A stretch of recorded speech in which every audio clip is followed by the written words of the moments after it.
Okay, welcome to What's Living in Your Stream, exploring water quality through macroinvertebrates.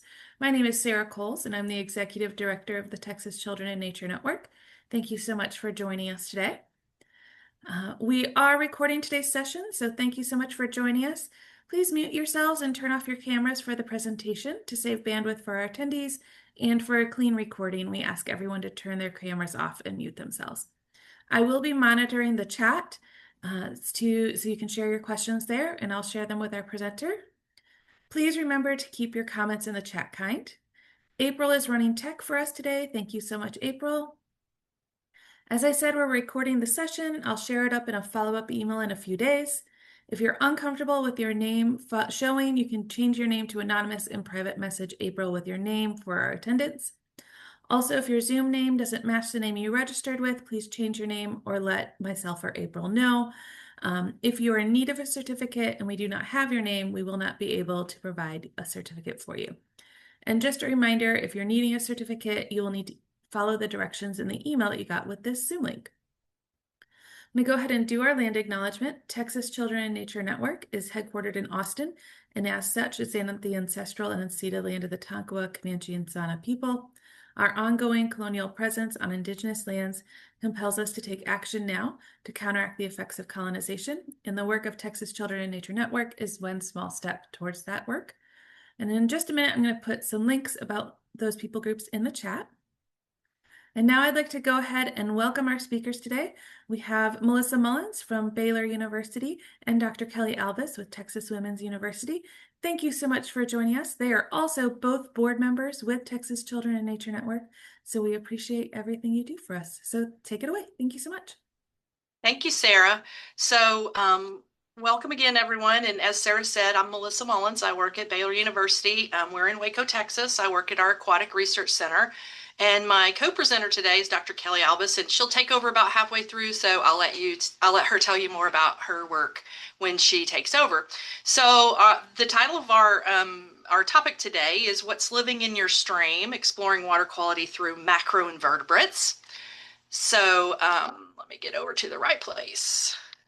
So the first thing I'd like to talk about is what is water quality? If the subtitle of this is exploring water quality through macroinvertebrates, then we need to talk about what water quality is and also what macroinvertebrates are. And I'm assuming, we probably are in different places on our understanding of this. So what I would like for you guys to do is in the chat, and there's no right or wrong answers here, type, what do you think of when you think about water quality? And I'm going to make Sarah work some this time. I'll make her read out some of those answers, or Kelly can, or I can even click on it. So what do we think about when we think about water quality?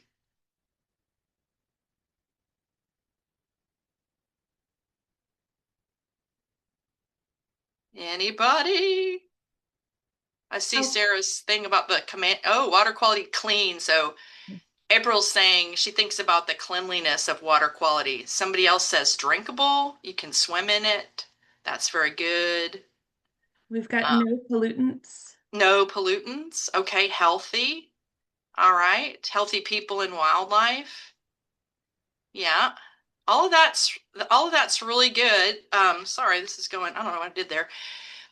You're right on track with what sort of a professional definition of water quality would be. We're talking about things that can be chemical, physical, and biological characteristics of water, but we measure those things or assess those things because, and you guys really honed in on this, we're trying to support different uses for that water. So it could be drinking water, somebody mentioned that. It could be aquatic life, see habitats and ecosystems. Could be recreation too, like people like to fish and swim in our water bodies, right? And the measurements that we're making, whether they're chemical, physical, or biological, they're compared to standards. So the state of Texas has standards, and the standards are different for different uses, right?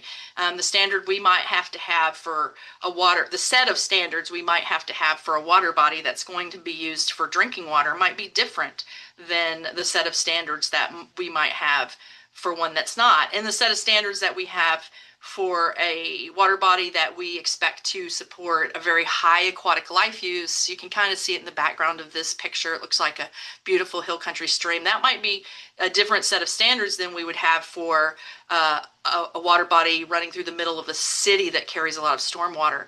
But some examples of some of the sorts of things that we measure routinely when we do this work are dissolved oxygen. That's a chemical physical measurement. Bacteria, that's a biological measurement. That's one we're often concerned about if we're talking about recreation. If people are going to be swimming in the water, we want to know that there's not E. coli, or if you're on the coast, it'd be a different parameter, but still measuring bacteria. pH, that's a chemical parameter we often measure. And turbidity, we measure that. These are just examples. There's lots of different things and lots of different standards. Turbidity is how cloudy or clear the water is.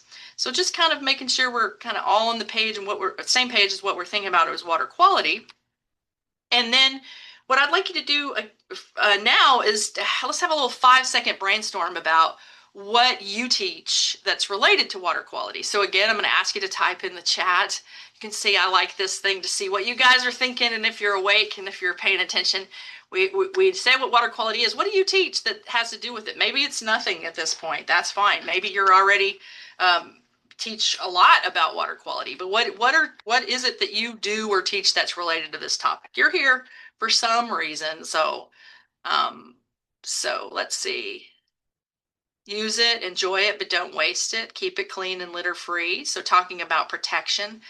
Somebody's in the stormwater runoff business. Yeah, that's real important in our urban areas especially, but really everywhere. Stream monitoring to homeschool and scout groups. Awesome. I'll be interested to hear how you guys do that. We'll have time, I think, at the end for some discussion. Relationship between water for wildlife and water for humans. Great. When we protect our water sources for wildlife, we're also protecting it for ourselves. So a variety of things. Watershed protection. There's Jesse there with that. That's awesome. So whatever you're teaching, you may be doing some chemical testing, you may be doing other kinds of activities. There's lots of different things we could do with water. But the topic for today is macroinvertebrates. He said water quality through macroinvertebrates. And specifically, we're often talking about benthic macroinvertebrates. Some of you may know this and some of you may not have heard this before. The word benthic means it lives on the bottom. And macro, part of the macroinvertebrate term, means it's big enough for us to see with our eyes. And then invertebrate, of course, is without a backbone. Well, it turns out that these benthic macroinvertebrates have differing sensitivities to pollution. So some of them are very sensitive to pollution, and some of them are quite tolerant to pollution. So if we are out sampling, we take kids out, or this is what professional water quality people do too, and we find some of these ones that are sensitive to pollution, and that tells us that's probably not a polluted water body. It's probably pretty good quality. If we find the ones that are tolerant to pollution, it doesn't give us as much information because they can also live in clean water. It's not like they're going to die, but often we're looking at the proportion. If we find a whole lot of only organisms that are tolerant of pollution and we find none that are sensitive to pollution, then that would give us some information about that water body. Why are we measuring these things? We know, in addition to usually the chemical and physical measurements. Well, if we go out and take a grab sample for water quality and we measure pH and dissolved oxygen and turbidity, we're measuring what's happening right at that point in time. And it could change tomorrow. There could be a pollution event. There could be, a storm or something. These organisms are there a longer period of time. They're living there all or part of their life cycle. Some of them are more long-lived than others, but we consider them integrators of the conditions in the stream over time. So looking at them can tell us some useful information about the water quality. Why would you perhaps want to incorporate water quality topics into your teaching? And maybe you already do teach about it, and this is just a reminder to you, but there's local relevance when it comes to water quality topics. Every single community has got its own issues when it comes to water quality, and they're going to be different. What's happening in Corpus Christi is different than what's happening in the Panhandle, but your students are going to know about, have heard about, or seen in the news locally. What are the issues? Also, daily life impact. If you ask kids at any age, down to little bitty kids, how did you use water today? Tell me 2 ways you used water today. They'll be able to do it. And there's a lot of topics for which that isn't true. They couldn't tell you how it impacts your daily life.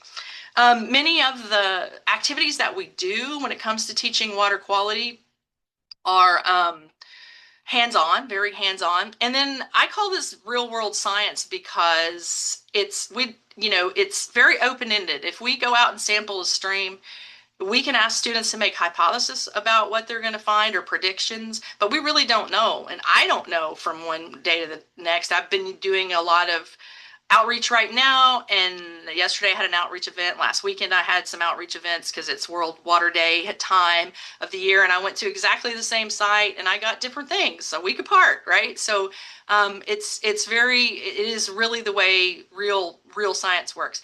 And all of these things I think help to increase student engagement. It's my experience. I do a lot of different activities with kids, and this bug picking, we call it informally, is one of the most popular always.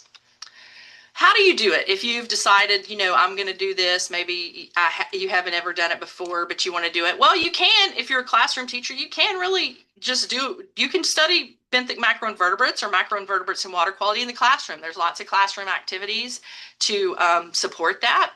You could do a school or campus-wide project. So maybe you're fortunate enough to have a water body on your campus, but even if you don't, your campus is part of a watershed, right? So water falls on the roof of your building. It runs off somewhere, maybe through gutters, maybe to rainwater gardens, but you can have a campus-wide audit of like how much water runs off of our site. Where does it go next when it runs off of our site? Those kinds of things can be really engaging for students, even if you're not able to take them off campus. They can make posters about it. They can teach the rest of the students about it. And then what we're focusing on today is field investigations, actually getting kids outside to investigate what's going on in their local water bodies. So there's always safety concerns and site selection concerns when we're talking about getting kids outside. Now, I want to preface this with saying I am not a safety expert, and I definitely do not know the rules of the organization that you are part of. And so you will need to do that due diligence. But I'm just going to share a few things with you based on my experience of taking kids outside around water for a long time. The ideal site, I'll jump to the bottom here to the punchline, for sampling for benthic macroinvertebrates is shallow with some kind of structure. That structure could be plants, it could be gravel if we're in a clean, fast-moving stream, it could be woody debris. So on the top left there's some kids fishing. That site's ideal for fishing. It's not ideal for sampling benthic macroinvertebrates. They're not going to be hanging out in that open water off the side of that dock. It's those kids there, they had been in a summer camp with us where they were rowing on the river every day. They were good swimmers. I wasn't concerned about them. I was concerned about them hooking each other with the fish hooks, but other than that, it wasn't a huge concern. We're just watching them. But if you look underneath of that, that's the Lake Waco wetlands, which is an ideal site for sampling benthic macroinvertebrates because there's lots of plants there, lots of bugs. And so this is a place where the bugs are going to be found, but it's also safe for your students. If they fall off that, there's no rail on that floating boardwalk. If they fall off, they're just going to stand up. The water's only about knee deep. They get muddy, they might be mad, but they would be fine. You don't want to, you could pick the ideal site, and then this is Texas. You could have a flood, you could have a drought. Those are shown in the bottom corners there in the middle on the bottom. That's the same, the middle bottom is the same site, the Lake Waco wetlands during a flood. If that happens, you're not going to take your kids out. We don't work, as professional biologists during those types of times.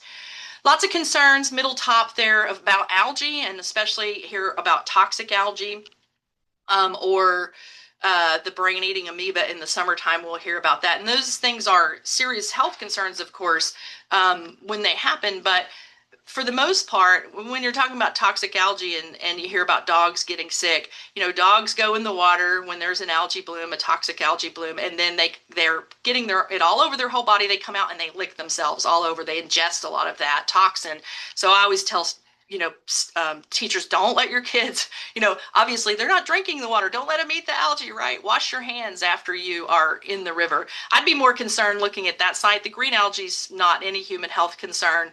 There's a lot of trash in the river, so you can talk about that and talk about organizing trash pickups. That's more, to me, kind of gross than anything about the algae. Also, wildlife concerns. The picture in the top right is an alligator. We had some alligators here in Waco a couple summers ago. That's very unusual for us here, so it created quite a public stir.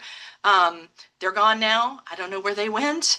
I suspect the Parks and Wildlife game wardens rounded them up, but nobody seems to really know where they came from or where they went. But that site, I took that picture, and it was at a place where I routinely take kids to sample for benthic macroinvertebrates. And kids up here definitely are not used to alligators. They might be in Houston or someplace. So while that gator was there, we didn't go to that spot. We went someplace else. But these are homes of wildlife, so it's a teachable moment for your kids for wildlife. You're going to see, you know, you're going to see frogs, you're going to see birds, you're going to see snakes, and just expect that. The Texas Parks and Wildlife Department does maintain a list of Texas Aquatic Science certified field sites, so check that map out. There may be one near you, and they will be ideal locations to take your kids on field trips if you are able to do that. We are safety first, always. And so whenever possible, I get the kids involved in coming up with the water safety rules. We have an after school River Kids Club right now going at Waco STEAM Center. And so this was just recently. We asked our kids to come up with a list of water safety rules. I think they came up with a pretty good list, and then they signed off on it, the kids in this club. Let's sign off on it to say we're all going to agree to these safety rules. And they've done really well. We're about halfway through, a little more than halfway through this semester, and they go outside every week, and they're doing some, last time we did a trash survey, and we do, water quality, and we've collected plankton, so all sorts of things, but really making them part of the safety thinking process. Of course, you're going to have to, abide by whatever rules your organization has, but I also think getting buy-in from students is good, and making sure they know that this is a priority for you. I usually, if I'm any place like we do this with the river kids, the Brazos River is deep right there by the STEAM Center, and we go out on the dock that's by the STEAM Center. I have a float, and my student leaders have a throwable flotation device on a safety string with them at all times, and we tell the kids, if you fell in, do not panic. We're going to throw this to you. You're going to grab onto it. It's going to float you. We're going to pull you in. We haven't had to use it. I've only had one student fall in a place over their head in the Brazos River in all the time that I've done this, and I was standing pretty close to him, so I just reached down and grabbed their arm and pulled them out. But you do want to just always be thinking about that. If you're really nervous, and I've done this before too, I have a site here on campus where I took about 10 kids, fifth graders, fishing one time, and it was just me and them, and the banks were really steep. I just put them all in life jackets. I'm just like, if I don't want to worry about this, if they roll down this hill, whether Baylor liability, whether Baylor General Counsel would have required that or not, that's what I needed to do to make sure I was comfortable, so I did. The kids didn't like wearing the life jackets, but they wanted to go fishing, so they did. So site selection still and safety concerns. How big does the water body have to be to support aquatic life? Like, what if you can't get your kids off campus at all? Years ago, we did a program with some schools that was the case, and they set up these little tanks in like protected areas at their school courtyards or some kind of protected area. And the teachers were amazed at how many dragonflies and damselflies and different things they got in these little tanks, and that they could use to support their classroom learning activities. Your administrators will be concerned about mosquitoes, and there's things you can do to avoid that. If you this picture doesn't show it, but if you put one of those floating solar powered fountain things, it can help keep mosquitoes out. Mosquito fish, I think there are some visible in this picture. Dragonflies, as they begin to come, they love to eat mosquitoes. I guess as a last resort, you could use those non-toxic mosquito dunks. I don't think any of our schools had to do those. I use them some at home in like water feeding troughs and things. But you'll know if you get mosquitoes because you'll be sampling regularly with small aquarium nets. And if you do, just drain it. Like, it's not like you dug a big hole out in your schoolyard and you're stuck with this thing. Like, if it happened, it's really low risk. So it's amazing how much you can get in, and if they have the right habitat and a little bit of water. So equipment and attire. We've got someone demonstrating here the equipment that you can use is showing a net. You will need a net of some sort. That's a professional net. You don't need a professional net. You can use an aquarium net. You can duct tape it to a broom handle if you want to make it longer. A bucket of some sort, any kind of to empty the contents of the net in when you are sampling. Some sort of identification sheets. You may have different preferences, and we'll look at some of those, and magnifiers of some sort. So not super fancy equipment, but something for the kids to figure out what they've caught. Really handy is a shallow white pan of some sort. So it can be a dish pan. It doesn't have to be the type of pan that you see there. If you do choose to let the kids use forceps, I use that this is not what's in the picture, but I use featherweight forceps. They can't squeeze the bugs and squish them with those, and they're pretty cheap. As far as attire, anything that can get muddy. I say older the better in terms of clothes. You can see the field tech there has on rubber boots, but those are not required. So not super expensive materials there. One thing I have done before, if you want to make it into an engineering design challenge, which is kind of fun, is have the kids design their own sampling net. So like with whatever materials, pantyhose, some cheesecloth, coat hanger, sticks. Can you make a net that will catch something? And then you can try it in the classroom with just like water and some sticks floating in it or something. How well is it working? And then they can redesign. So you can really make it into a little bit of and we have done this before, a fun challenge. Here's a netting demo in case you've never done it before. There's a lot of these on YouTube, but we made one for you ourselves. You can go overhanded. You can go overhanded. You're just trying to sweep through the vegetation in this case, or if you were in a stream, it might be gravel or woody debris, but trying not to get a bunch of mud in the net. Kids inevitably will get a lot of mud in the net, and so you might have to tell them dump that out and rinse it before you put it in the bucket so it doesn't make the bucket so muddy. You can see this is this would be kind of an ideal site. You could take a group of kids because they could line all up along that bank. And between the bank and the floating dock, it's pretty shallow, right? Again, so there's a lot of things there. This is a site we go to all the time. And if they fell in or they slipped, they would just stand up. They would get muddy. They might get mad, but no real harm done. Then what did we catch? These are real videos I just made like a week ago. He just dip deaded for about 5 minutes, and here's some things that he got. He got a midge larva there, a bloodworm, which is generally not considered a great indicator of water quality. That's a damselfly larva swimming around. There's a giant water bug. That's in the family Ballastomatidae, I think is the name of it, Bellostoma. And then there was a bottle cap. I usually leave there's some algae there. I usually leave plastic there's a snail there. You saw a crayfish. And this was just a couple minutes of sampling. You're going to get stuff. That's the thing. Teachers are always like, how do I know there's going to be something there? There's going to be something there. And I usually leave plastic in if I get it because it is an example of, we get a lot of trash. It's a teachable moment. Then this little guy that you saw playing in the video on the right is a freshwater shrimp. You may or may not get those where you are. They're very common in the Brazos River Basin, throughout the basin, from the upper basin down pretty low. And they're always fun for people to see because they don't know that there's shrimp in the river. What will you catch? Well, how do you figure out what you caught? Parks and Wildlife has some bug picking data sheets that are available on their website. The ones that are there look slightly different than the one I have here because I modified mine a little bit, but they have some ready to go for different grade levels. These have been around for like 25 years. I don't know what we'll do if Parks and Wildlife ever takes them down. I think everybody has them downloaded by now. But they help the kids circle what they found really easily, and then they can figure out if they think that the place that they have sampled is clean or polluted or someplace in between. Things you're likely to find might be slightly different depending on where you are. I thought I turned off the audio on this. I know I did, but it didn't stick apparently.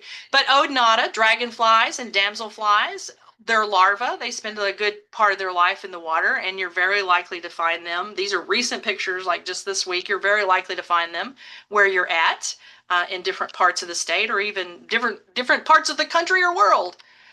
Here's beetles. Those are some whirligig beetles. Of course, beetles are very numerous. They're very numerous among the insects and among all the animals. So you're going to find a lot of them around, and they're always fun for folks to look at. Hemiptera, true bugs. This is a giant water bug again. That one is a male that has eggs on its back. You see those a lot in the spring. Again, this was a recent picture. The female lays the eggs on the male's back, and he carries them around until they hatch out. Mayflies, getting pretty common.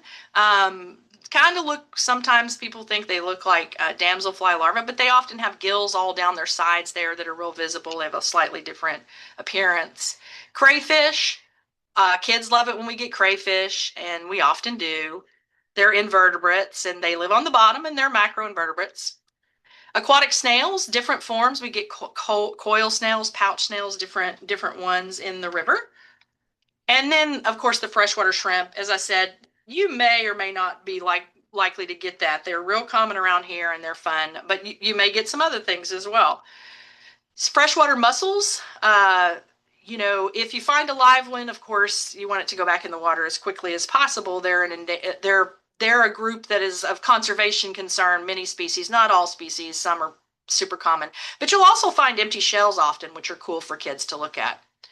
And much more. Many of the things we just saw are on this sheet, this Parks and Wildlife sheet, but there's lots of other things on this sheet too that we didn't see. And sometimes the kids will be, well, I didn't find this one. Well, okay, we didn't find that one that day.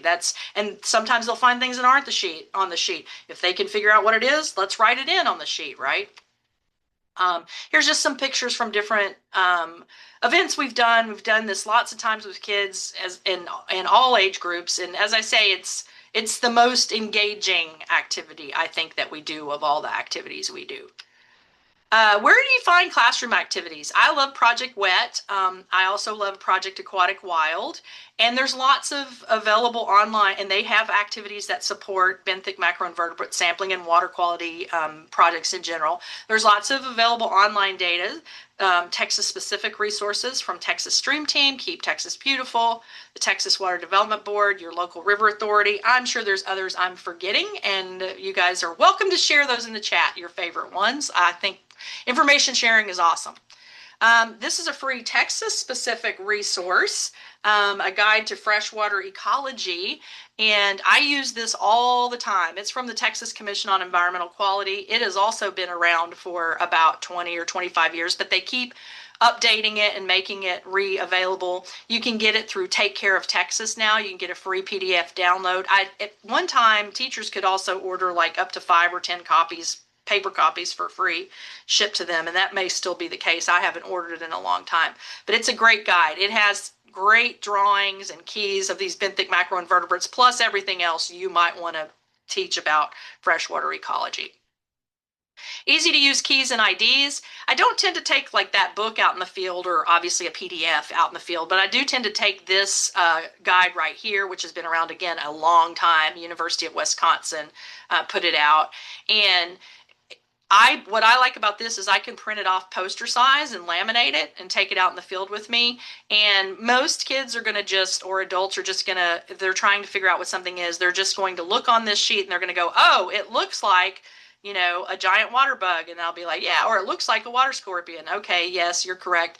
But if you're trying to teach keys, this is a really easy to use one. And you can make the kids start at the top, make them answer the questions about whatever organism they're looking at. Does it have a shell or no shell? Okay, it has no shell. Does it have legs or no legs? And we're going to continue on down the key. So it's pretty easy to use. We're going to do a quick activity break before I turn it around over to Kelly. And then I think, like I said, we'll have time for discussion and question and answer at the end. I'm going to play this little video. This is from India, but we could have it in Texas too. I somehow did not have a good video of this. These are some water striders, and I want you to take a look at it and pretend like you don't know anything, or you didn't read anything on the screen if it said anything. And if put on your cap like you were some of your audiences, how would you explain what you see happening here? These organisms essentially are walking on water, which seems like an amazing feat. What explains that? That and think about what your kids might say about that. What would they think? You're welcome to put something in the chat if you want. What do you think they would think? What would they say that was happening? How those organisms could do that? I often have kids tell me, well, it's adaptations of their legs. And of course, there is some truth to that. They do have legs in ways they might say they're floating on the surface, right? Things are floating. Yeah. They're just observing. This is a good chance for them to observe what they're seeing. Um, what I and your materials needed are for this activity break are water and paper clips. A fork is optional because it's sometimes helpful. But this is adapted from a Project Wet H2O Olympics activity. And what we're going to try to do with this activity is see if we can quote unquote float a pontoons. Somebody said pontoons, their legs, perhaps, right? We're going to see if we can make these paper clips. We're going to see how many. We're going to have a little contest here. There's not many of us on there, but we're going to see how many paper clips we can make do the same thing those water striders were doing. And let's keep in mind these paper clips do not have any adaptations for legs, right? They're just a paper clip. And they can't really float on the surface of water because for something to float, it has to be less dense than water. And you know paper clips are more dense than water, and you know that because you can make this thing sink, right? If it was less dense than water, you wouldn't be able to make it sink. But you can suspend it on the surface of the water, and it will look something like that. So I'm going to give you about 30 seconds, and I'm going to do it too. I'm doing it right here with my container of water to see if you can make this happen. Oh, my first one sank. And how many you can do, if you can. And we're going to see if we can get folks. Oh, I got one. Oh, didn't last long though. And kids get really into this, and not just kids, but adults. Sometimes I have this at a booth, like at outreach events, and adults are like, get really into it. If you can't do it, you can also try a fork, suspending it on the tines of the fork, and then taking the fork out from under it. Okay, y'all, I have used my snorkel mask container to do this, and I think there was something in there that's breaking the surface tension of these paper clips because they are not suspending very easily. They'll do it for a second and then they sink. And that's the thing. If you got soap in there or something like that, it's not going to work. Is anybody doing it? Is anybody successful? Can you make it? Can you make it stay? I've managed to sink about 10 paper clips. Who's got 10? That me, not they're not floating, it's Sarah. They've sunk. They've sunk. Did they float at all? No. Try. Do you have a fork available? I tried using a second paper clip. Oh, look, here's JRS. Has about 4 floating. Jesse's got a floater. All right.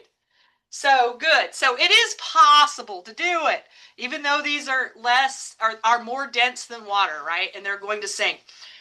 So what is the explanation for what causes this to happen? Some people were successful. Some people like myself were not successful. As I say, and I thought about it when I put the water in here. I was like, oh, I often put something on this snorkel mask to keep fog off of it. I wonder if that's going to do something to the surface tension. And it did, because I'm usually pretty good at this. But it's surface tension, right? So that property of water, where water molecules are strongly attached to each other. And the way I tell kids to think about it is it at the interface where the water meets the air, it forms like a thin skin. Somebody says, I use the concept of how I float. I held it for a few seconds before letting it go. Absolutely, JRS, whoever that is, 100%. That's the way to do it. You hold onto the side, you let the surface tension kind of support it, and then you let go. You can also use a fork and kind of slide it off hi, Judy. You can also slide it off the tine. So sometimes I'll have a pan of water out at a booth and a bunch of paper clips, and people get very competitive about this. I've seen them do many. Jessie used a fork, so she's got the shortcut. But it's a good way to teach about surface tension, and it has a real-world application. Those water striders are not benthic macroinvertebrates. They're what we call epineustean because they live on the surface of the water. So they don't live on the bottom, but they are aquatic aquatic insects that you will often see in freshwater. So Kelly, I went a little bit long. It's 10:35, but you said that was okay. So I'm going to turn it over to you. And then we can have time at the end, I think, for questions will be better and more sharing. Do you want me to stop share and let you share, or would you rather I forward the slides for you? Oh, yeah, I can share. I think that might be Okay, simple. I'll stop and then it shall be your turn. Awesome. Thank you, Melissa. Mhm. Awesome job. All very good resources. You can tell you have done this a lot. Are you guys seeing my screen? Yep. Awesome. Thanks, everybody. By the way, I am Kelly Albus. I am an environmental science professor at Texas Women's University. So I'm coming at this. I used to do this a lot with younger kids, and now I am doing it with my undergrads. So I'm going to share a little bit about how that has gone for us on campus.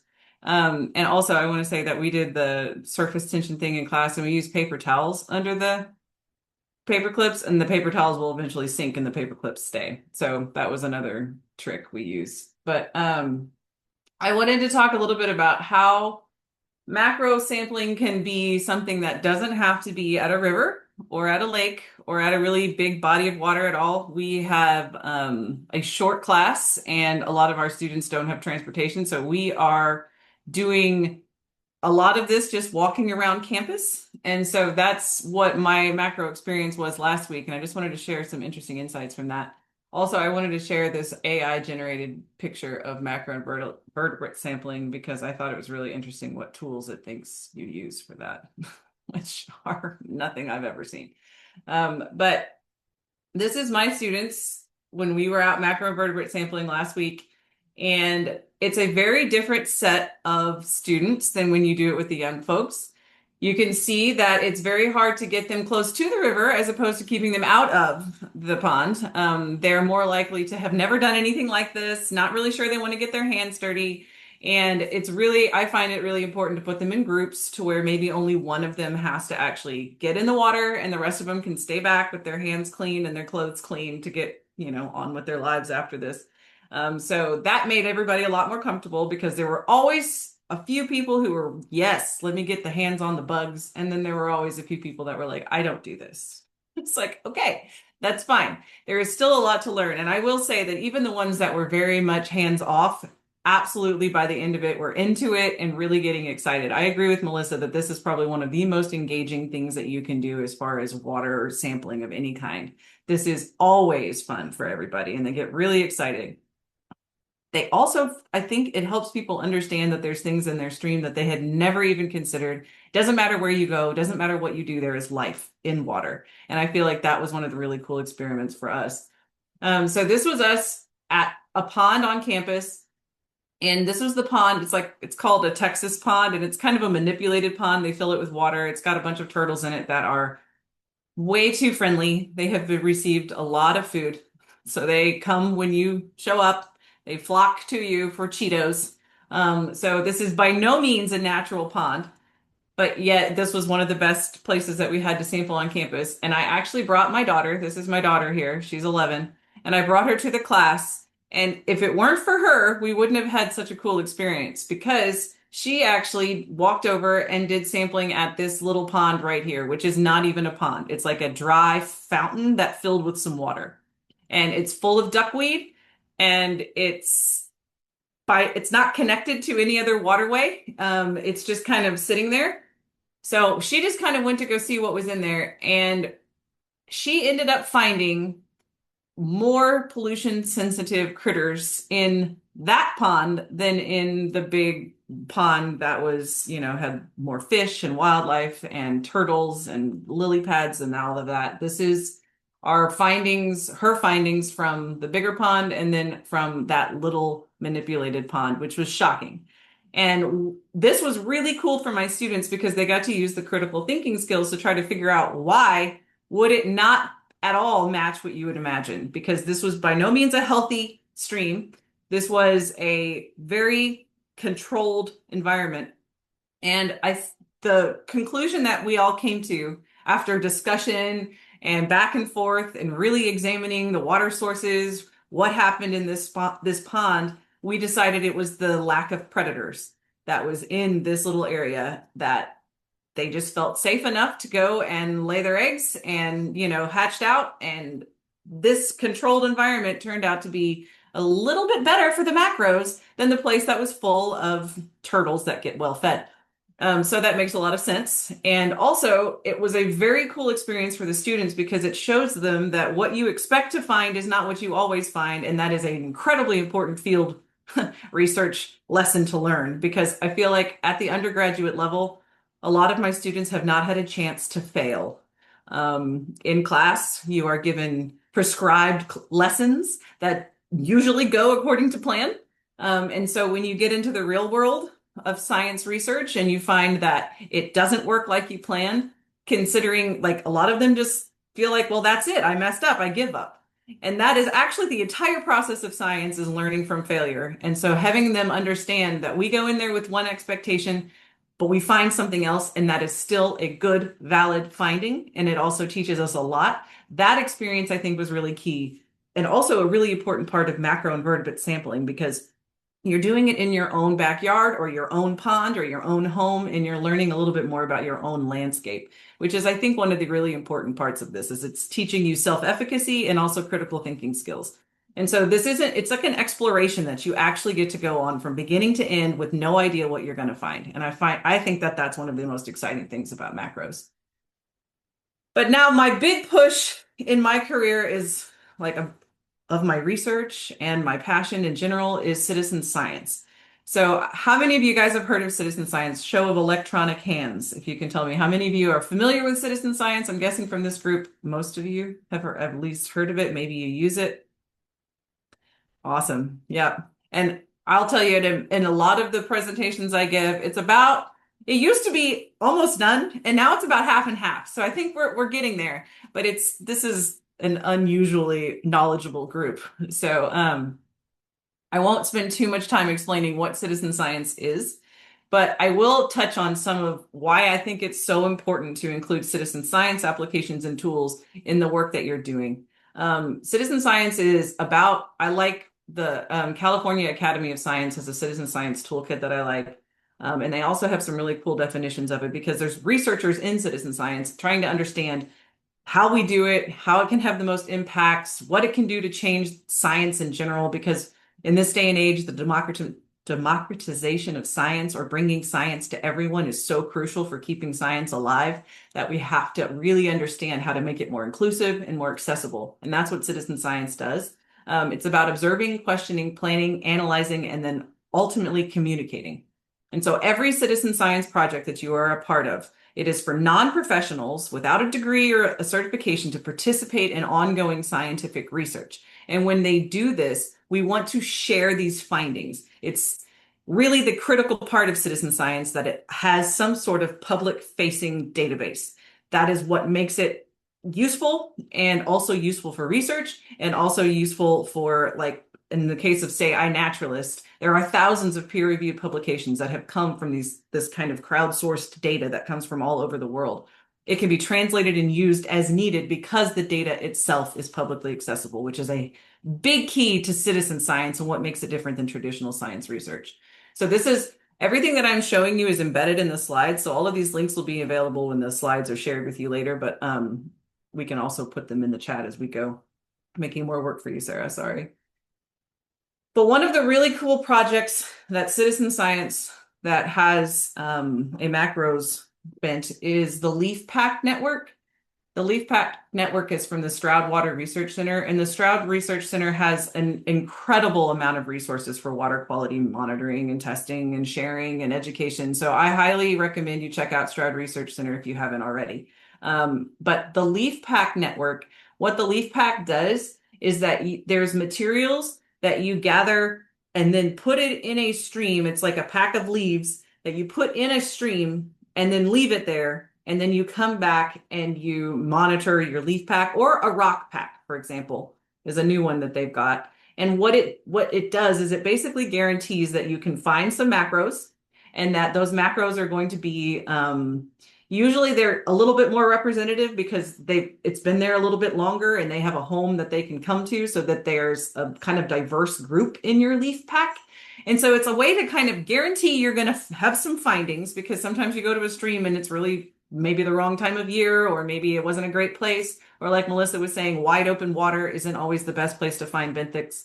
And you also need to be able to like dig in the silt. And sometimes that isn't always the easiest thing to do. So the leaf pack really gives you a kind of, I know where I'm going to go to find my insects. I know how I'm going to get them. And I know that I'm going to have this really cool pack to examine. And then you can actually share your data on the Monitor My Watershed. So the whole Monitor My Watershed program with Stroud Center is a really complete way that if you're trying to do a full water quality or riparian evaluation, Stroud Research Center has great tools for that. And the leaf pack is part of it. So it's kind of a piece of a bigger picture to try to understand your stream health. So I really recommend checking that out. And they have a leaf pack network simulation now that they've just released. And like this is on their news site. So they publish on there, it's like a kind of a running blog of their news that they've done. And this is some teenagers doing the leaf pack in the Bronx River. And so in New York, the leaf pack works no matter how shallow or degraded a stream may be. It's a great way to get those macros that are still in it. So checking out the leaf pack network, highly recommend that. And then also creek critters. So creek critters is with the Isaac Walton League. I noticed that somebody in the chat said that they use the Isaac Walton League Save Our Streams group. That's also awesome. But this is the Creek Critters app, and I really like using this because it's an app on your phone that you can use offline. So say you're out, I did something on the Brazos River, kind of middle of nowhere, central Texas, or not a lot of internet. And the students really, what it does for you is it shows you videos of the insects moving when you're trying to identify them. So it gives you your dichotomous key that you can click through. And then when you've getting close to identifying something, you can click on the video and watch the animal move. And sometimes that is really necessary to understanding what animal you have, because a still shot, sometimes they're missing some tails, they're missing some legs. The dichotomous key doesn't work. And so sometimes seeing how they move, especially with something like a scud, which the whole movement of a scud is like it curls up like a little shrimp and then it spreads out. And so seeing just one picture of a scud doesn't really give you that. But once you've seen it move, you know what you're looking at. And so I feel like the Creek Critters app really helps with that. But it also allows you to take your information and put it in, and then it gives you a stream health score. It doesn't quantify them. It just says, I got one of these. It doesn't give you a number of them that you got. So it's not a complete riparian assessment or macro assessment, but it gives you a estimated stream health score based on what you input. And then it puts your score and your findings on the map. So you can go back and find it later, and you can even go back to the same site and compare over time.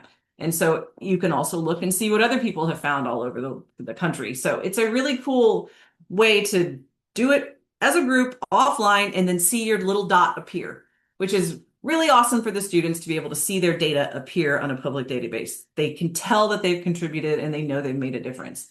And so I feel like the Creek Critters app is really useful, even though it's not Texas specific. You don't always see the exact same critters. And in fact, there aren't very many people using it in Texas. So your little dot when it pops up is pretty out there, kind of on its own, which is also kind of nice, but a really cool way to mark it as you go. So the Creek Critters app is a good one. And then watershed learning resources. There's the Earth Echo Water Challenge, which I know Melissa and I both use. And then the freshwater stewardship tools from the Wiki Watershed are also really, really great. This is a way to try to understand from a watershed perspective, because when we were, say, looking at those two ponds and we saw that there were mayflies in the one and not in the other, and we could see that, well, why would this be? A watershed perspective can help answer some of those questions. So if you do find something interesting in your stream health assessment or the macros that you found, and you want to know more about why that might be, these resources could really help you kind of dig into that. So if you have a longer term assignment or a longer term project, or you're going to go back and sample regularly at one site, understanding the watershed perspective, I think, is really crucial to understanding why you're finding what you're finding and having them connect those dots. So for my students, we really want them to really get that big picture idea of how could I go to this site and then interpret my findings for, say, a report or a paper or for research. So I think this is really crucial to tie these other tools together.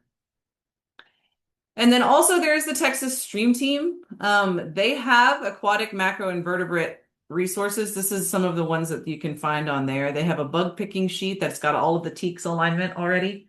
And then they've got some identification too that you can go through, and they have a training for this and a citizen science program for this. It doesn't seem to be as active as it used to be. They have a bigger riparian assessment that this is also kind of part of. But the Texas Stream Team, if you guys aren't already familiar with that, this is the longest running citizen science water quality monitoring in the state. It's statewide. It's been going for 30 plus years. They've trained like 11,000 volunteers, and it really is a crucial water monitoring resource for the state. I actually did my dissertation on these folks and found that they are 80 to 90% as accurate as professionals across the entire 30 years of monitoring. So this data is invaluable. They get to go to places that professionals can't go necessarily. They can do it more regularly. Professionals tend to sample maybe quarterly or even once or twice a year, and the stream team does it monthly. And they go to places, like I said, like private lands, or sometimes after an extreme event like a hurricane or a flood, water monitoring group can't get there, and the stream team or citizen scientists are already on site able to get that really crucial data that happens after an event. And so Stream Team itself is a fantastic resource, and also not just for learning and educating in citizen science, but also for understanding water quality in the state. It fills in a lot of data gaps and helps with management and monitoring. And it's sponsored by TCEQ. So it's all part of the big official database, and the data does get reported and shared online. So again, you can see all of this publicly available data if you're interested in what's going on in your stream. So I would highly recommend checking out the Stream Team if you haven't already. They will come and do trainings, and you can also join groups that already exist and find kits as well. So all of that is a fantastic resource for Texas. And then my plug for my two favorite citizen science searchable databases, if like me, you're just like, oh, citizen science is the most amazing thing ever, then these are your sites. One is SciStarter.org, and the other is Zooniverse. So SciStarter has a lot more of the hands-on projects. You can go and search topic. You can search by area. You can search by in-person or online. You can find teacher communities if you want to align it with curriculum, or if you want to have a peer group that talks about your results and what you found. All of that is through SciStarter, and they're very, very robust. Like, there's a lot of projects on there that you can find. If you search for something, you will probably find one. Zooniverse is a little bit more internet-based. It tends to be more of the crowdsourcing platform. This is where a lot of the Galaxy Zoo and some of the space things, but also the Alzheimer's thing, where you look at rat brains to figure out if there's blood stalls in rat brains for Alzheimer's, and like a lot of other really cool, almost gamified internet-based citizen science projects you can find on Zooniverse. And so those two resources, highly recommend checking those out if you haven't already, because there are just a plethora of resources for just about any topic you can think of. You can also transcribe museum artifacts to online, or you can look through historical documents. So anything from history to space to physics to Alzheimer's, you name it, it's on there. So those are some of my favorite places to explore, to get hands-on, and also to help people really connect with ongoing scientific research. So yes, I think that's it. We have a little bit of time left for questions. This is my email and Melissa's email if you guys wanted to reach out with any additional questions or comments or resource ideas. We'd love to hear from you. And I will go ahead and stop sharing after you guys have a chance. There we go. We've already got one question in the chat, and folks can add more in. A question about the mosquito dunks. Does that affect other macroinvertebrates in the water tank? Yeah, that's why I said I wouldn't use those. I use them in my animals' drinking water. I've actually never used them in some place where I'm trying to sample benthic macroinvertebrates, because I don't know. There's some sort of a nematode or something, and so I think they would be very likely to do that. So that would be like, it would be a last resort. That's why it was listed last. And I don't think you'll need them if you do those other things. I don't have those other things in like my animals' drinking water tanks. Great. Any other questions from the group? While you're thinking, all three board members who are on this call are part of our evaluation team, so they would very much like it if you filled out our evaluation. It not only helps us know what we're doing and how we're doing, but also with the presenters, helps them. So if you could fill that out, that would be great. And then our next webinar is Connect to Nature Anywhere, Inclusive Language for Lasting Impact. There's a registration link there. But we still have time for questions if anyone has any questions they would like to share with the group. We're also a small enough group if you just want to take yourselves off mute. Yeah, I want to say thanks to folks for sharing stuff in the chat as it was coming in, some great resources. And if anybody had any other resources they wanted to share, now would be a great time to do that. I often find people have heard of things I haven't heard of too. Mhm. Or experiences that you've had that were, unique that could help others as well. Seems like a Great very presentation. Yes, magnificent presentation. Thank you for everyone for sharing your wisdom and your knowledge. We appreciate you. Thank you. I've got a follow-up question. I teach an online environmental biology class at a community college. Has anyone done this with online students, having them go out and do sampling locally? And if so, what tips do you have? I tried something like this during COVID. I wouldn't say it was well planned because it was COVID, but what I had them do was go to their local water body and try to take pictures as opposed to trying to take the actual critters. And we use the Creek Critters app for that, because you can actually input your thing there and then they could just show me what they had. Yeah, both say carrying size or but one has you added to it. I apologize. I was unmuted. Yeah, so the app helped me keep track of what they had done, and it also helped them calculate a stream health score without having somebody there to help them walk through a dichotomous key or something. But this again was undergrad, so I feel like for undergrads I could trust them to do that. I don't know that I would go do that with a younger group because of all the liability and concerns and them not being adults. But if you have adults and you can send them out to a water body, I think the Creek Critters tool might be a kind of a easier one to use. Great. I think it's a great idea, April. If you try it, I'd love to see, I'd love to hear how it goes, because I think if you're working with undergrads, yeah, they could do it. I did this with high school once, but I didn't have the time to take them out to different locations to sample. So I went to the location and I gathered the sample and then I brought it into the classroom and I told them this is from creek number 1, this is from pond number 2, and this is from, the ditch down the road. And then I had them look and compare the species diversity. Mm-hmm. I'm thinking through what Kelly shared about the leaf packs, which I know about them. I haven't done them a lot. I mean, in some undergraduate research things, we made leaf packs, but like if you were doing online, it seems like, I don't know, getting materials to people might be a problem, but that seems like a way, something like that seems like a way you could standardize the effort of what they were doing. And I've used those leaf packs. You bring them back in and empty them in a pan. And so you're like, you're inside doing that work. Mm-hmm. Yeah, I think that's a great idea. Thanks. Mm-hmm. Yeah, that is one of the great things about the leaf packs is they can be taken from the stream and you do the analysis elsewhere, which can be really nice. Yeah, and then also another thing about the virtual lessons was for my kids, it was like we also do the optical brightener monitoring, which is another stream team thing.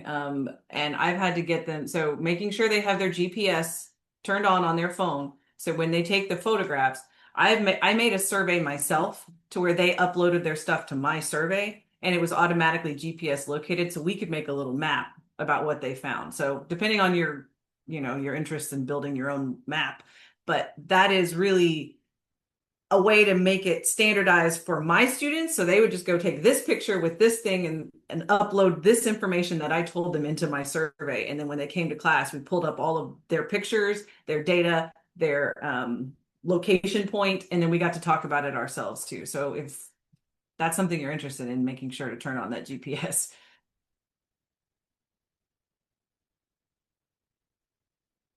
To all three co-hosts, can you share who are your mentors, like in life or with macros? Just curious.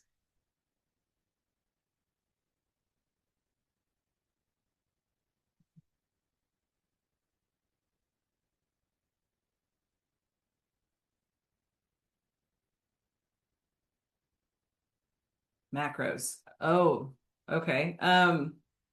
I learned macroinvertebrate sampling from actually he's the entomology professor at UNT, Dr. Kennedy, and he used to do it all over the country, and he taught us the most, like, he has such a love for the insects that he would pull them out and be like, oh, this is like going with a birder that really knows. They're like, they could just hear it, be like, that's a nesting male that's got, blah. Like, he would look at an insect and be like, oh, this one is in the third instar and it's laid its eggs recently and da da da da. I mean, like, going with somebody like that, you can see that he's reading a stream, like a book. And when he's done, he knows a stream like better than I could ever do. So his name was Dr. Kennedy. And he just retired from UNT. So he's no longer teaching, but he was one of those people who had done it for so long that I really feel like he's amazing. But Texas team, yeah. I think April's suggestion there on looking for someone at AgriLife is great. But I also had neither Kelly or I are the person she just describes. I know her well enough to say, but I had two of those people. Jack Davis, who worked for the Texas Commission on Environmental Quality, and then Brazos River Authority, was exactly the same. He was the same person Kelly just described. And I learned from him. I didn't learn it in school really at all. I learned it after I was out working at Texas Parks and Wildlife Department and Texas Commission on Environmental Quality. And then here on staff, we have someone named Dr. Jeff Back, who is still a practicing professional, who is that same person and publishes in this world. Jack Davis, he's retired now, but he published some papers. He worked for the Texas Commission on Environmental Quality and then for the Brazos River Authority as the bug guy. He was the aquatic bug guy. There's always that person, like Kelly says. They're like birders. They know this stuff. And I don't know if Sam Kieschnick knows macros or aquatic insects as well as he knows other insects, but I would just say if you ever get a chance to talk to Sam Kieschnick, Texas Parks and Wildlife, Dallas area urban wildlife biologist, he's incredible with insects and he can make anybody like fall in love with bugs. So highly recommend hearing him. He talks around a lot. So if you ever get a chance to hear him, I would go see him. Sam Kieschnick. April shared Dr. Sweet at Texas A&M as well. For me, actually, mine were both master naturalists who had been teachers previously, but Chad Huckabee and Kim Ogden. So if you're a master naturalist and you get to see either one of them speak at the Master Naturalist Convention. See, I'm guessing April's probably clapping for Chad Huckabee. He's probably the mentor for a lot of the naturalists in the Coastal Bend area. So. Oh, and I love the site you shared, Jesse. I just looked it up. I hadn't seen this one. It's very pretty. The one she put in the chat. Karen, Eileen, it's Chad Huckabee and Kim Ogden.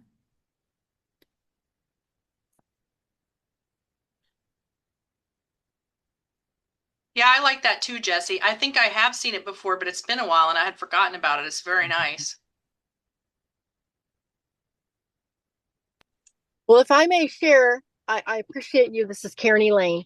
Is that I'm an author. I'm writing books, and my book is my company is Seeds of Wisdom, Nature Awakens, and I have the macroinvertebrate studies in my books. So it's exciting. I have my first one I published just 2 years ago called Nature Secrets Awaken Life Skills Activity Book, and so it's all about. It's a biblically based, and my focus is big kids and tweens plus their families. So getting out multiple generations out there into the stream monitoring, stream restoration. And so it's very exciting. So thank you for being here. And right now I'm in the process of writing my 8-book series. And I also have hands-on Watershed Champion activity packs. And so these contain 8 different activities So every 2 books I publish at one time will have 2 activity journals and also a companion planner with the adventure station activities. So it entails a lot of this, what we're talking about. So this is very exciting for me. So thank you for everyone being here. Sounds really cool. I like that idea a lot. Activity books to go with it because it's always about learning and then you apply it. And then that's what really makes it stick. So very good. Hands-on. Awesome. Well, any other questions from the group?